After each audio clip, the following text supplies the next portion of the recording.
दरअसल मित्रों शाम का समय हो रहा होता है। एक भाई है, बाहर सो रहा होता है। उसे प्यास लगती है। जैसे तैसे करके अपनी बहन के कमरे में आता है। वहां पर फ्रिज लगा हुआ था। वहां पर पानी पीता है और बोतल को रख कर के निकलने वाला था। उससे पहले अपनी बहन के फोन में देखता है कि फोन में कोई घंटी बज रही है। फोन की गैलरी खोलता है, फोन को चेक करता है तो उसे अपनी बहन के ऐसे आपत्तिजनक वीडियो मिलते हैं, ऐसे गंदे गंदे वीडियो मिलते हैं जिनमें उनकी बहन है किसी लड़के के साथ गलत अवस्था में डली हुई है, गंदी अवस्था में डली हुई है, जो कि वीडियो बना रही है।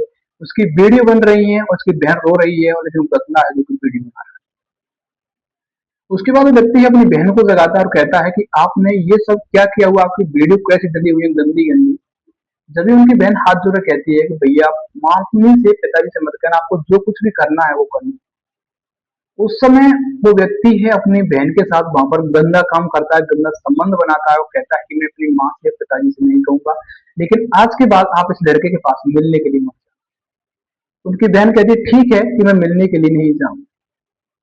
नमस्कार मित्रों को वेलकम करता हूँ एक और क्राइम के एपिसोड में। दरअसल मित्रों ऐसी घटना है जो कि होती रहती है। ये जो घटना है बिहार के सिवान जिले के बसंतपुर तहसील के साई बस्ती की है। इस साई बस्ती में यहाँ पर एक फैमिली रहती थी। उस फैमिली के सबसे बड़े बेटे का नाम जो कि राजवीर होता है। राजवीर की एक पत्नी थी जिसका नाम कुमरी होता है। इन दोनों की दो संतान थी। बेटा था जिसका नाम नरेंद्र होता है जिसकी उम्र 22 साल की थी, और बेटी जिसका नाम संजना होता है जिसकी उम्र 19 साल के करीब थी। संजना है अपने पिता का कुछ नाम रोशन करना चाहती थी, कुछ अच्छा करना चाहती, क्योंकि इसने अपनी 12वीं तक पढ़ाई है अपने विद्यालय तक की थी, स्कूल से की थी। उसके बाद ये अपने कॉलेज की पढ़ाई शुरू करना चाहती थी। एक एसकेटी के नाम से कॉलेज होती है, उस कॉलेज में अपना एडमिशन करा देती है और अपनी पढ़ाई है जो कि शुरू कर देती है। संजना है आए दिन विद्यालय में पढ़ने के लिए जाया करती थी। अब विद्यालय में गर्ल्स कॉलेज थी, वहां पर वो पढ़ने के लिए अगर लड़कियां जाती थी तो इसकी एक सहेली थी जिसका नाम नेहा था। नेहा की दोस्ती है संजना से हो जाती है। ये दोनों सहेलियां एक दिन पार्क में बैठी हुई थी तो दोनों बातचीत कर रही थी कि तेरा कोई बॉयफ्रेंड है कि नहीं है। तभी संजना कहती है कि मेरा कोई बॉयफ्रेंड नहीं है और मेरे घर वाले मुझे मार डालेंगे अगर मैं ऐसी हरकतें करूंगी, अगर बॉयफ्रेंड वगैरह बनाऊंगी तो। जब नेहा कहती है कि मेरा एक बॉयफ्रेंड है, मुझे काफी खुश रखता है, आए दिन मेरे साथ संबंध बनाता है और मैं भी अच्छी पढ़ाई कर रही हूँ, अच्छी मेरी परसेंट है, उसकी भी अच्छी परसेंट है, वो भी पढ़ाई कर रहा है और उसने कहा है कि मैं तेरे से ही शादी करूंगी। जब भी संजना कहती है कि मुझे उसका फोटो दिखा, तभी नेहा कहती है कि मैं उसका फोटो का उसकी वीडियो भी दिखा दूंगा जो उसने मेरे साथ संबंध बनाए हैं।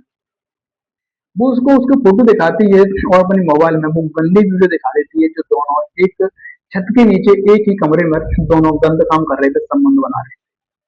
उस वीडियो को संजना देखती है तो उसके भी दिल में कुछ ऐसी भावना से उठने लगती है कि वो भी किसी के साथ संबंध बनाया, उसका भी कोई बॉयफ्रेंड। जब भी नेहा कहती है कि अगर तेरे को किसी से दोस्ती करनी हो तो मेरे पास एक लड़का है, मैं तेरी दोस्ती करवा देती हूँ। क्योंकि वह नेहा का ही छोटा भाई था और नेहा ही उसकी संजना से सेटिंग करवा देती, यानी उसकी दोस्ती करवा देती है, वो उसका बॉयफ्रेंड बन जाता है।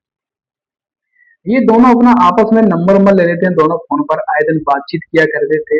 और उसका नेहा का जो भाई था वो उसे पढ़ा लिखा हुआ बता रही थी, लेकिन नेहा का जो भाई था जिसने संजना से दोस्ती करवाई थी वह एक नंबर का नशीले पदार्थ खाया करता था, शराब पिया करता, एक नंबर लफंगा था, लुच्चा था। इसी प्रकार से काफी नशीले पदार्थ किया करता था, लड़कियों की वीडियो बनाया करता था, लड़कियों के साथ ऐसे गंदे काम किया करता था। और एक साल पूर्व ही वह जेल से बाहर आया हुआ था क्योंकि लड़की की रेप के केस में, छेड़छाड़ के केस में वह जेल गया था। और वह काफी संजना पर पैसा खर्च कर रहा था, जैसे संजना ये सोच रही थी कि अब मेरा यही जीवन साथी है। उससे काफी बेहद प्रेम करती थी, काफी भयंकर तरीके से प्यार करती थी। जब तक वो उससे बातचीत नहीं कर लिया करती थी जब तक खाना तलक नहीं खाती थी। जब भी एक दिन संजना के बॉयफ्रेंड का फोन आता है और कहता है कि मैं आप आज आपसे मैं आपसे होटल में मिलने वाला हूँ, अगर आप आ सकें तो कैसे भी टाइम निकाल करके आ जाइए, मुझे काफी इच्छा हो रही है कि मैं आप एक साथ आपके साथ सो सकूं। यह होटल में पहुंच जाता है और 36 नंबर कमरे को ले लेता है। उस कमरे में जाकर के पहले ही मोबाइल को सेट कर देता है। वहां पर जाकर के संजना को बुलाता है, दोनों एक ही बेड पर बैठते हैं, दोनों अपने अपने कपड़े उतारते हैं, उसके बाद नग्न अवस्था में होकर के वहां पर दोनों गंदा काम करते हैं, संबंध बनाते हैं। संजना है क्योंकि पहली पहली बार किसी से संबंध बना रही थी तो उसको काफी दर्द हो रहा था, उसके प्राइवेट पार्ट से ब्लड आ रहा था, रो रही थी। लेकिन इसका जो बॉयफ्रेंड होता है यानी कि नेहा का जो भाई होता है जिसका नाम देव होता है, वो बिल्कुल भी रुकता नहीं है। इसी प्रकार से उसे लगा रहता है, संजना रोती रहती है लेकिन मानता नहीं। और ये सारा का सारा उसके मोबाइल में रिकॉर्ड हो रहा था। उसके बाद संजना है अपने कपड़े पहनती है और उसे नाराज होकर के अपने घर आ जाती है। अब संजना है ये सब कुछ मंजर देख करके उसे अलगाव की स्थिति रखने लगी थी कि मैं इसके पास अब नहीं जाया करूँ। जब संजना है काफी दिनों तक उसका फोन रिसीव नहीं करती है तो वह काफी नाराज हो जाता है और उसको मैसेज में लिख करके भेजता है कि अगर आप मेरे पास नहीं आओगी या मेरा फोन नहीं रिसीव करोगी तो आपका मैंने वीडियो बना रखा है, वीडियो वायरल कर दूंगा और आप बदनाम हो जाएगी। आपसे कोई शादी नहीं करेगा, आप मुंह दिखा लेना इस वीडियो। संजना जब ये बात सुनती है तो काफी घबरा जाती है और इन सब मेरे पिताजी को पता पड़ेगा तो वो मुझे मार डालेंगे कि आखिरकार ये सब मेरी बेटी है जो क्या कर रही है। ये बात सुनकर के संजना कहती है ठीक है, मैं आपका फोन उठा रही हूँ, मैसेज लिख करके भेजती है। उधर से फोन आता है तो संजना फोन को उठा लेती है और उधर से जो देव है संजना का बॉयफ्रेंड वो कहता है कि मिनट रुक जाइए। उसके व्हाट्सएप पर जब उसकी जो गंदी वीडियो है उस गंदी वीडियो को वो उसके व्हाट्सएप पर भेज देता है। इधर में संजना उस गंदी वीडियो को देखती है तो उसके पैरों तले जमीन खिसक जाती है कि आखिरकार ये क्या हो रहा है।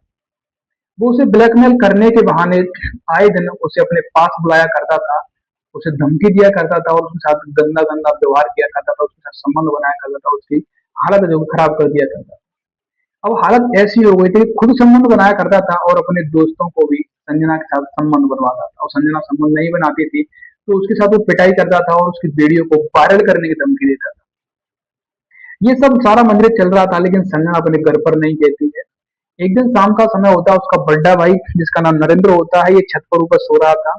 रात के 2 बज रहे थे, रात के 2 बजे से प्यास लगती है और ये कमरे में पानी पीने के लिए आता है क्योंकि रसोई में पानी खत्म हो चुका था। ये अपनी बहन के कमरे में आता, वहां पर फ्रिज लगा हुआ था, ये पानी पीता है और पानी पी करके वापस लौट रहा था जबकि इसकी बहन का ब्रेंच पे यहाँ किताब रखी हुई थी, इसकी पढ़ती थी, वहां फोन रखा हुआ था।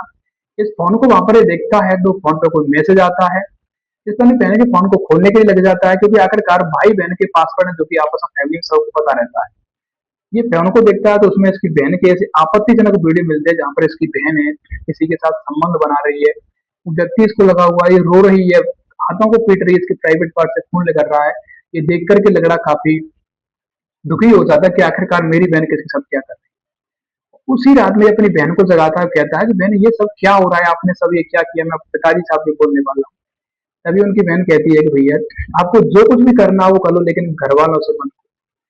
इसका भाई है नरेंद्र, इसकी उम्र 22 साल थी, ये भी अपनी बहन को ब्लैकमेल करता है और अपनी बहन के साथ वहां पर ये संबंध बनाता है और उसके बाद कहता है कि आज के बाद आप इस लड़के से नहीं मिलने जाना, ना तो आपके घर वालों से बोलना।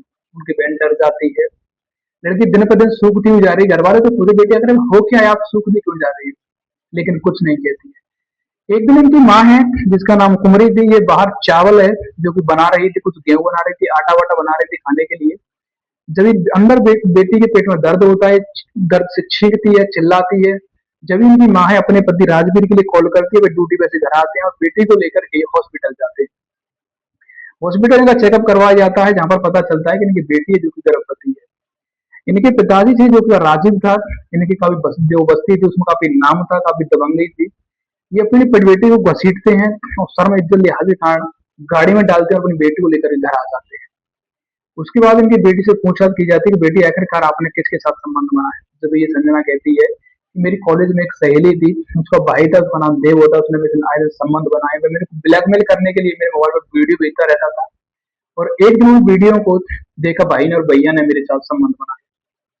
उनके पिताजी होते हैं राजवीर, वे दोनों को अपनी दोनों संतानों को काफी बेरहमी से पिटाई करते हैं, दोनों के हाथ पैर तरफ तोड़ देते हैं, उनके शरीर पर सरियाओं के बेल्टों के निशान मिल जाते हैं।